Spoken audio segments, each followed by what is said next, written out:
د امریکا دغه بې رحمه اور د افغاني سندرغاړي ښاپیرۍ نغمې په کور هم رحم ونه کړ. ویل کېږي چې د سندرغاړي نغمې دغه کور د 5 میلیونو ډالرو په ارزښت و چې د کالیفورنیا لاس انجلس کې د اور لګېدلې له امله د اور خوراک شو. په دغه ویډیو کې د نغمې د تازه سوځېدل شوي کور او اساسي په اړه مکمل معلومات درکوو. ویډیو کې را سره تر پایه پاتې شئ او که زموږ چینل مو نه وي سبسکرایب کړی نو مهرباني وکړئ پښتون ټایم یوټیوب چینل همدا اوس سبسکرایب کړئ.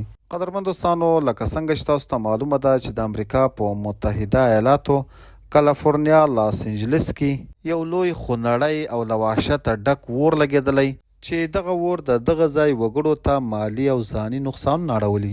په دغه ځای کې د امریکا د بالیووډ د فلمونو اداکارانو کورونه هم موجود دي او ورسره د نړۍ د ځینو مشهورو او پیسهداره خلکو کورونه هم دلته دي.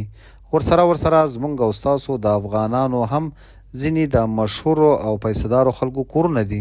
په دغو کورونو کې یو زمونږ او ستاسو د وطن ښکلي او تکړه سندرغاړي ښاپیرۍ نغمې کور هم و چې هغه هم دغه د لاس انجلس په اور کې د اور خوراک شوی دی. په دغه ځای کې د 20 میلیونو ډالرو په ارزښت کورونه هم موجود وو چې ټول پکې خاورې ری شول. دغه اور تر اوسه پورې له 150 څخه تر 200 میلیارډ ډالره پورې نقصان اړولی دی چې هیڅ د ودرېدو نوم نه اخلي او ورځ تر بلې نورو سیمو ته هم غځېږي او نور نقصانونه هم اړوي او تر 100,000 کورونه پکې سوځېدلي دي. قدرمن دوستانو، په دغو سوځېدل شویو کورونو کې داسې هم ویل کېدل چې په دغو سوځېدلو کورونو کې یو د افغان سندرغاړو کور ده. داسې فکر کېدل چې دا به د شفیق موري دي کوم چې د نغمې زوم دی. او اوس بعضې خلک دا وایي چې دا سوځېدل شوی کور د ښاپیرۍ نغمې ده، خو پوره حقیقت لا نه دی معلوم.